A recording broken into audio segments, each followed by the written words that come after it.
Bien-aimés dans le Seigneur, bonjour. Je suis dans la joie de me tenir devant vous ce matin contre toute éventualité. Beaucoup de choses auraient pu m'empêcher d'être ici devant vous ce matin, mais je suis contente d'être ici dans la présence de mon Dieu et je crois que c'est le cas pour chacun de nous. Amen. Je vais nous inviter encore à la prière.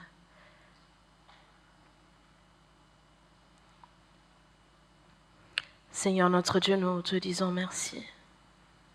Merci pour ce temps que tu permets, Seigneur. Merci, Seigneur, parce que tu nous as conduits de nos demeures jusqu'ici.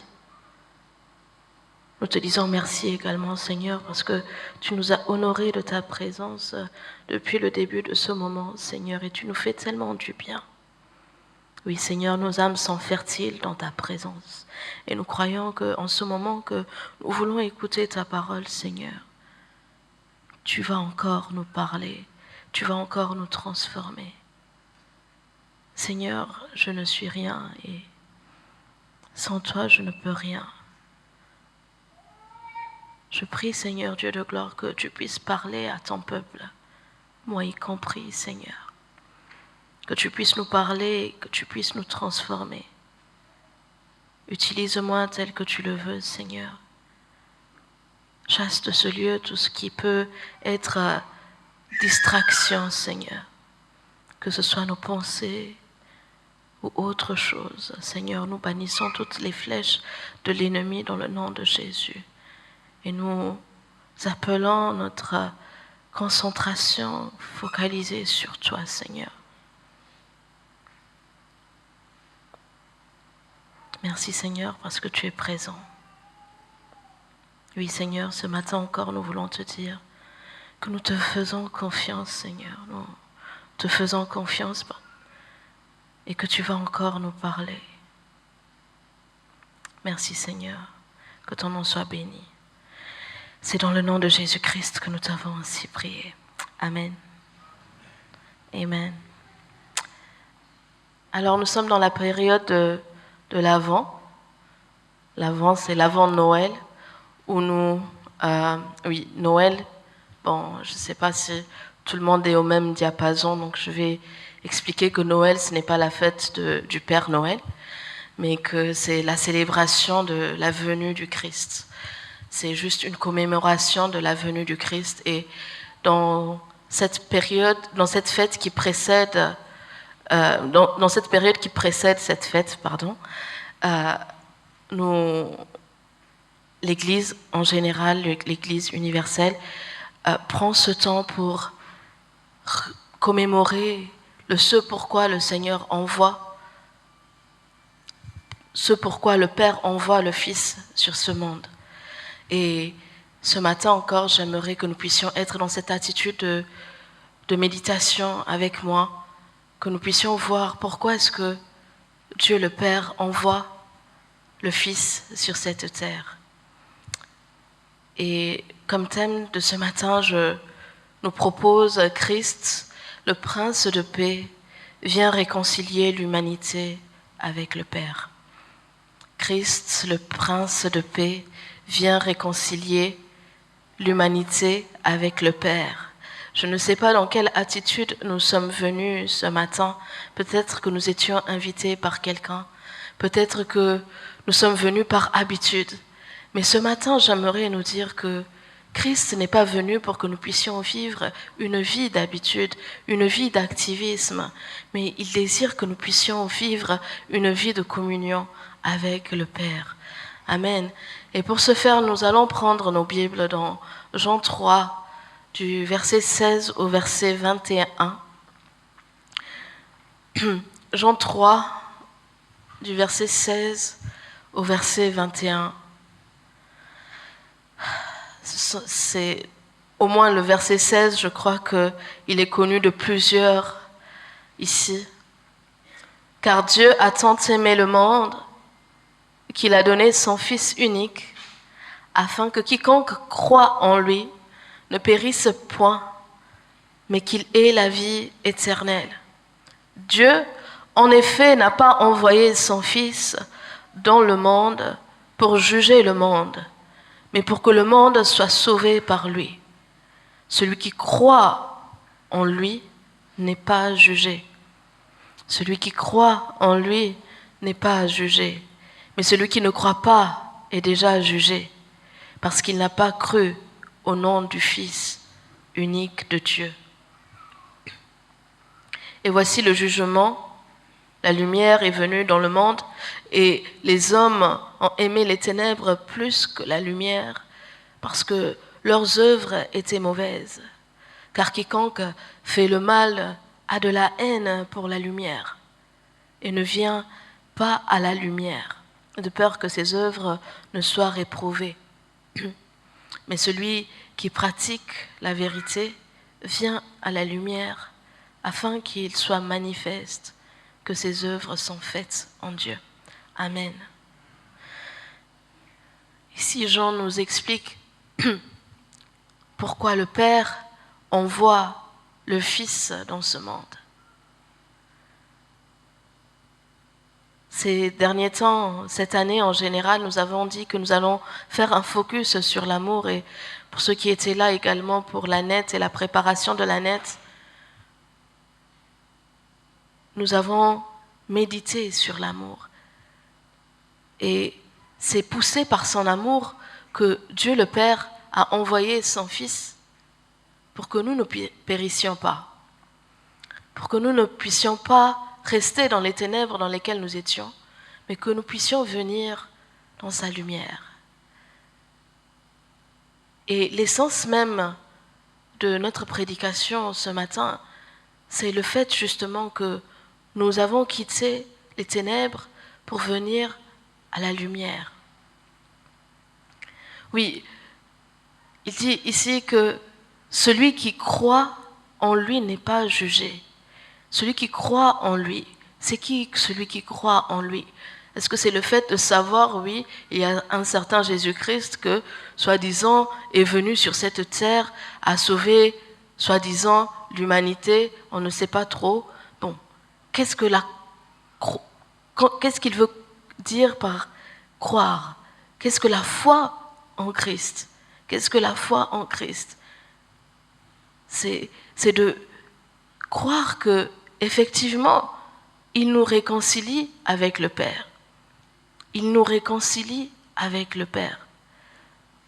Pour revenir un peu dans l'histoire, pourquoi est-ce qu'il y a eu besoin même que nous puissions être réconciliés avec le Père? Lorsque nous pensons à cela, nous revenons dans Genèse, où Adam, à cause du péché, s'est séparé de Dieu. Lorsque le péché est entré en Adam, Adam a réalisé qu'il était nu et il a vu que cette nudité-là ne pouvait pas aller confronter la lumière de Dieu. Donc, il a préféré se cacher, s'éloigner pour pouvoir se couvrir et maintenant couvrir ces ténèbres pour pouvoir ensuite parler avec Dieu. Et c'est de cette séparation dont il s'agit. Oui, lorsque Adam a péché, toute l'humanité qui l'a suivi a également péché. Parce que ce péché a été transmis de génération en génération, de sorte à ce que ce péché-là ne puisse pas nous permettre à rentrer pleinement dans la présence de notre Dieu. Et justement, c'est pour cela que Dieu a vu que à chaque fois, il a essayé d'envoyer des prophètes. Il envoyait des prophètes, des personnes qui étaient loin. Mais à chaque fois que le peuple d'Israël se repent, après un certain temps, il repêche. Il redevient comme il était, ou même pire, il s'empire davantage dans les ténèbres. C'est pour cela que la solution ultime que Dieu a trouvée, c'est de pouvoir envoyer son Fils unique pour pouvoir sauver l'humanité. Parce que seul son sang pouvait purifier nos péchés. Seul son sang. C'est lui seul qui a été retrouvé digne. Et c'est de ça, en fait, qu'il s'agit lorsqu'il dit que celui qui croit en lui, celui qui croit que son sang, lui, il était digne de nous sauver. Celui qui a mis sa foi en lui, c'est celui-là qui pourra bénéficier de la conséquence du salut. Je ne sais pas quelle est notre relation aujourd'hui avec le Seigneur. Je ne sais pas dans quel état nous sommes venus ce matin. Mais le désir ultime de Dieu, c'est que nous puissions être réconciliés avec lui. C'est son désir ultime. C'est le but par excellence de la venue du Christ sur cette terre. La réconciliation, il ne s'agit pas de venir aujourd'hui pour dire « Oui Seigneur, pardon, aujourd'hui j'ai fait telle chose, je te demande pardon et bon, demain on verra bien ce qui va se passer. » Non, il ne s'agit pas de cela. Avant le péché, Adam était en communion avec Dieu. Dieu parlait avec Adam. Adam était dans sa présence. Et c'est cela que Christ veut nous restituer, notre communion avec le Père. Notre communion avec le Père n'est pas dépendante d'une circonstance, d'un moment que nous passons, du culte que nous sommes venus célébrer. Non. Il s'agit d'une vie. Nous parlons, depuis l'année dernière, nous disons que nous avons cette vision-là d'être consacrés à lui, d'être mis à part pour lui. Mais cela veut dire quoi, si ce n'est de rester en communion, de rester réconcilié avec lui, de rester dans sa lumière, de haïr les ténèbres, parce que les deux ne peuvent pas cohabiter. Nous ne pouvons pas dire que aujourd'hui je peux me permettre de pécher et demain je vais me repentir et nous dire que nous sommes réconciliés avec Dieu. C'est prendre trop pour acquis la grâce de Dieu. C'est vrai, Dieu est plein d'amour. Plein d'amour. Il veut nous réconcilier chaque jour avec lui. C'est vrai également que nous vivons dans cette chair qui nous pousse parfois à pécher contre lui. Mais quel est l'effort que nous faisons? Quel est l'effort que nous faisons d'être remplis du Saint-Esprit? Oui, lorsque Christ nous réconcilie, lorsqu'il est parti rejoindre le Père, il ne nous a pas laissés seuls. Il a envoyé son Saint-Esprit afin que son Saint-Esprit puisse nous donner la capacité de vivre selon la lumière que lui, il désire. Ce pourquoi même, le but pour lequel il est venu. Mais tant de fois nous bafouons cette grâce. Tant de fois nous considérons cette grâce comme acquise. Nous pouvons nous dire aujourd'hui, je vais prononcer de bonnes paroles. Mais c'est seulement aujourd'hui. Nous pouvons dire qu'aujourd'hui je vais dire la vérité. Mais c'est seulement pour aujourd'hui. Nous pouvons dire qu'aujourd'hui je ne vais pas soupçonner le mal. Mais c'est seulement pour aujourd'hui. Tout en ayant dans la conscience que demain, en fait, je compte vraiment voir cette sœur ou ce frère pour lui dire toutes ces vérités. Quelle est la réconciliation que nous vivons aujourd'hui? Pourquoi est-ce que Christ est venu? Christ est venu nous réconcilier avec le Père, pas pour que nous puissions vivre seulement dans un instant T en communion avec le Père, mais que nous puissions faire de la réconciliation avec le Père un style de vie. Nous sommes appelés à vivre selon l'Esprit. Nous sommes appelés à vivre selon l'Esprit. Et lorsque nous décidons effectivement de vivre selon l'Esprit, nous laissons ce prince de paix agir en nous. C'est vrai, je ne suis pas en train de dire que c'est facile, que nous allons d'un coup subitement devenir lumière. Non, ce n'est pas ce que je dis. Mais quelle est la considération que nous avons pour ce sacrifice? Christ n'avait rien à gagner si ce n'est nos vies. Il était bien à l'aise. Il était confortable dans son trône, mais il a revêtu notre humanité pour nous montrer que, effectivement, c'est possible que vous puissiez vivre selon la lumière. Le Seigneur désire que nous puissions être réconciliés avec lui. Que nous ne puissions pas vivre une vie d'à peu près.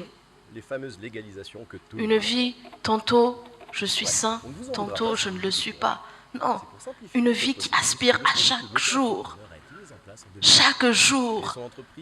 Une vie qui aspire chaque jour à être remplie du Saint-Esprit. Chaque jour. Ce qui m'intrigue dans Galates 5, j'aime bien ce verset de Galates 5, 22.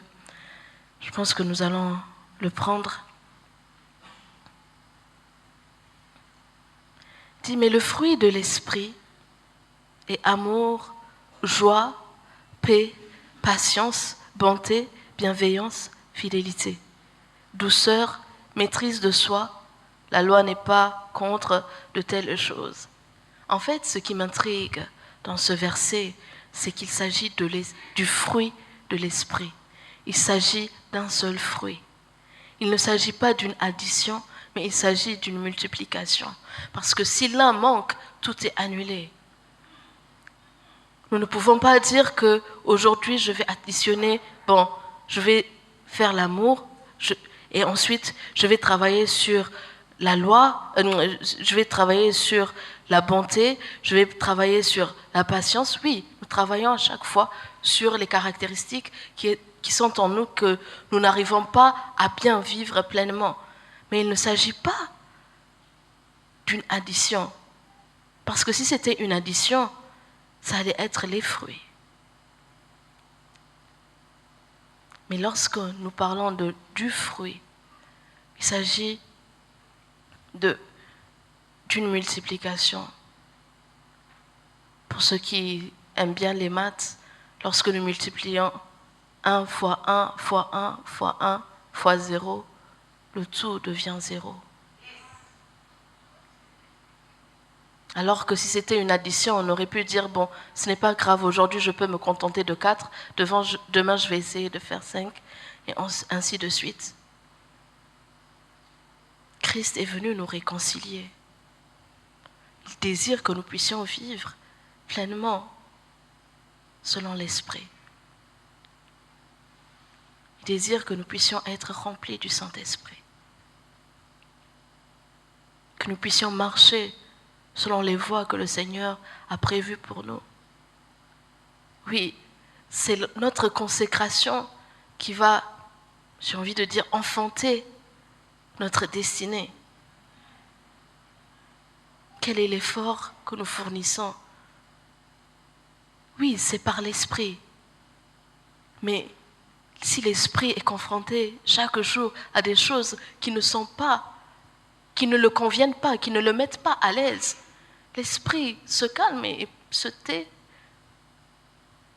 jusqu'au moment où nous décidons de nous laisser remplir par le Saint-Esprit. Jusqu'au moment où nous décidons de le confronter à des choses qui le mettent pleinement à l'aise.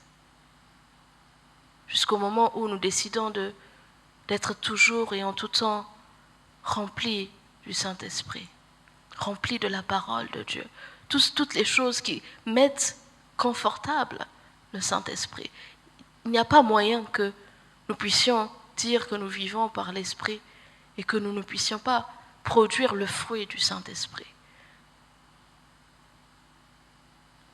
Il est vrai, parfois, il peut arriver que nous péchons, mais nous ne pouvons pas prévoir de pécher. Ce n'est pas possible. Ce serait bafouer la grâce de Dieu. Ce serait bafouer le but même de la venue du Christ sur cette terre. Christ veut que nous puissions être éclairés, que nous puissions vivre dans la lumière. Parce que c'est celui qui vit dans la vérité qui veut vivre dans la lumière, parce qu'il n'y a rien à cacher en fait. Il n'a rien à cacher. Il peut vivre dans la lumière. Mais tant de fois, nous préférons de laisser certaines parties de nos vies dans les ténèbres et dire que nous allons vivre une autre partie dans la lumière. Les deux ne peuvent pas cohabiter. Nous ne pouvons pas vivre deux vies. Ce n'est pas la volonté de Dieu. Le Seigneur désire que nous puissions être en communion avec lui en tout temps. Donc laissons-nous remplir de sa parole chaque jour. Laissons-nous remplir des chants qui viennent de lui chaque jour. Laissons-nous remplir de la prière, de la présence de Dieu. Il dit de prier sans cesse. Il dit cela parce qu'il faut que nous puissions être dans une attitude sans cesse, afin que nous ne puissions pas nous détourner de la voie de Dieu, afin que aujourd'hui nous ne puissions pas prononcer des paroles qui vont tuer, mais qui vont édifier. Nous ne pouvons pas dire que nous marchons dans la lumière et faire des choses qui sont à l'encontre de la lumière. Christ désire habiter pleinement en nous.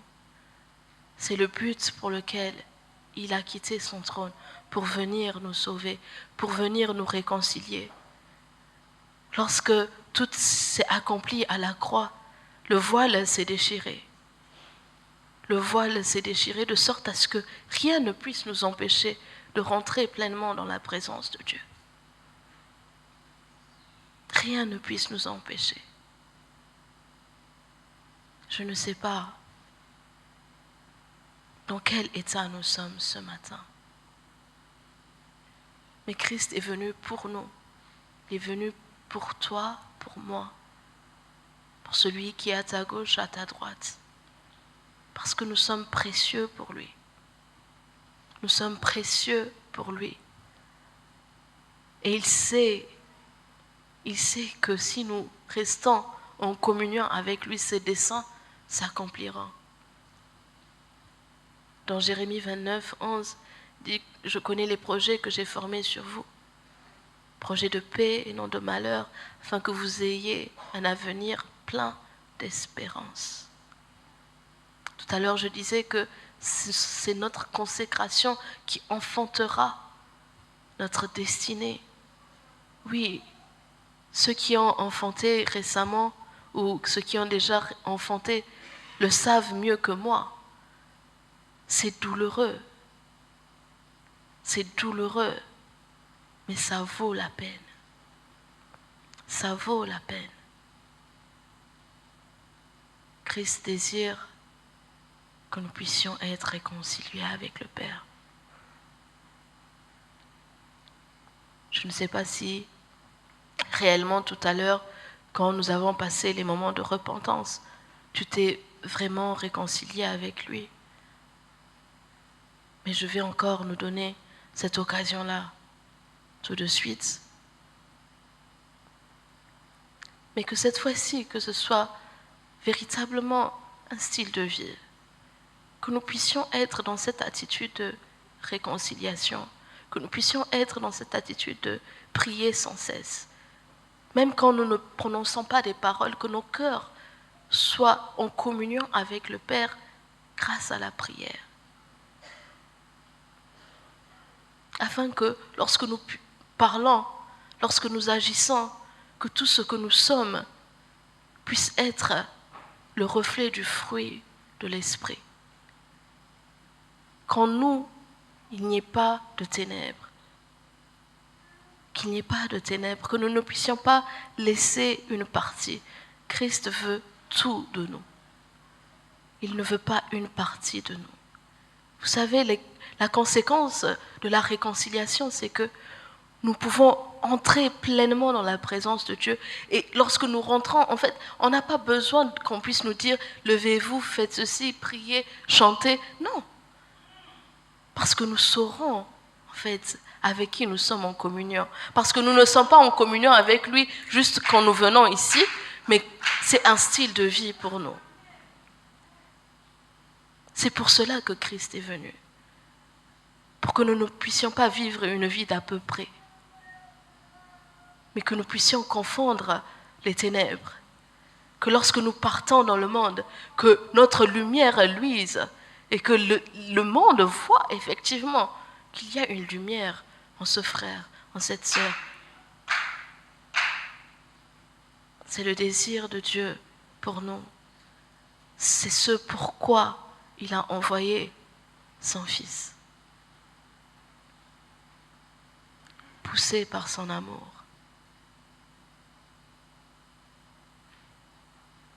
Je vais nous inviter à un temps d'introspection.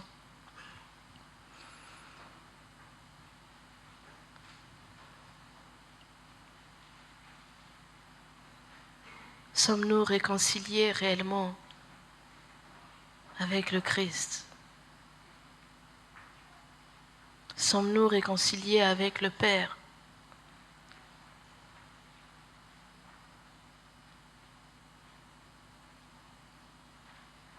Est-ce que nous comptons réellement sur sa grâce pour nous secourir? Ou est-ce que nous avons bafoué sa grâce en nous disant que de toutes les façons, sa grâce sera disponible? Donc aujourd'hui, je peux pécher, je peux faire ce que je veux, je peux vivre dans les ténèbres. Le Seigneur désire nous réconcilier une fois pour toutes ce matin. Oui, ce matin encore, le Seigneur veut restituer ce que les ténèbres ont volé de ta vie. Ce matin encore, le Seigneur veut te donner une deuxième chance. Il désire encore que tu puisses vivre pleinement dans sa lumière, afin de le laisser grandir en toi. De le laisser grandir en toi. Il veut encore te donner cette capacité. Il veut simplement que tu puisses t'abandonner à lui. T'abandonner à lui de sorte à ce qu'il puisse te communiquer sa lumière, afin qu'il puisse te communiquer son esprit. Mais parfois nous sommes incapables, tant de fois nous sommes incapables. Celui qui nous donne la capacité, c'est le Saint-Esprit. Je prie ce matin que le Seigneur puisse créer en nous la soif de le rechercher. Que nous soyons de véritables assoiffés de sa présence. De véritables assoiffés de sa présence. Que nous ne puissions pas vivre une vie d'à peu près. Il veut que nous puissions vivre en communion avec lui.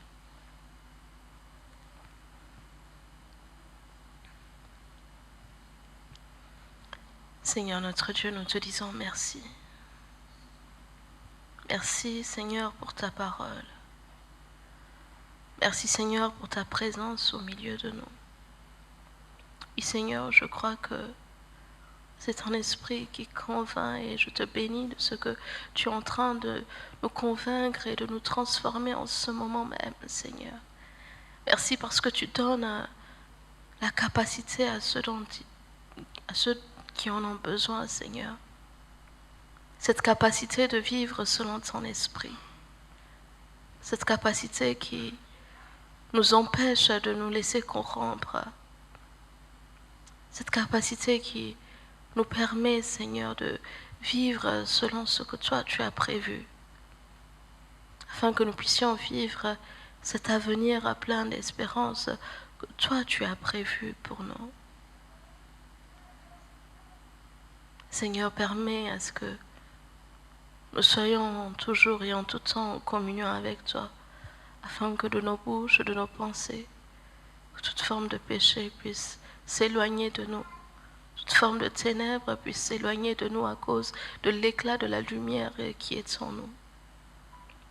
Merci Seigneur parce que tu as quitté ton trône pour nous réconcilier. Merci pour ton amour, pour ta grâce. Merci parce que tu nous fais du bien dans ta présence, Seigneur. Oui, le psalmiste pourrait encore dire qu'un jour dans tes parvis vaut mieux que 1000 ailleurs. Nous désirons, Seigneur, être toujours et en tout temps dans ta présence, afin que ce ne soit pas une occasion spéciale, mais que ce soit véritablement notre vie, Seigneur, de vivre avec toi, de vivre en communion avec toi. Afin qu'à chaque fois que nous rentrons dans ta présence, que tu puisses nous révéler encore de grandes choses dans ta présence. Que tu puisses nous révéler encore ta volonté. Qu'à chaque fois que nous rentrons dans ta présence, que nous puissions être restaurés, que nous puissions être guéris, Seigneur. Que nous ne soyons pas, Seigneur, des personnes qui ont besoin d'être poussées à chaque fois être poussés pour que nous soyons dans ta présence, mais que nous puissions poursuivre ta présence. Répands ta grâce sur nos vies, Seigneur, ce matin. Nous avons besoin de toi. Nous te désirons, Seigneur, ce matin. Remplis-nous. Remplis-nous de toi, Seigneur, afin que nous soyons cette lumière que tu désires que nous soyons. Que ton nom soit glorifié. C'est dans le nom de Jésus-Christ que nous t'avons ainsi prié. Amen.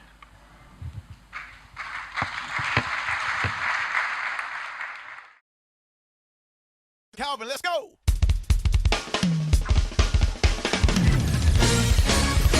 Woo! Yeah. This song right here, we coming out.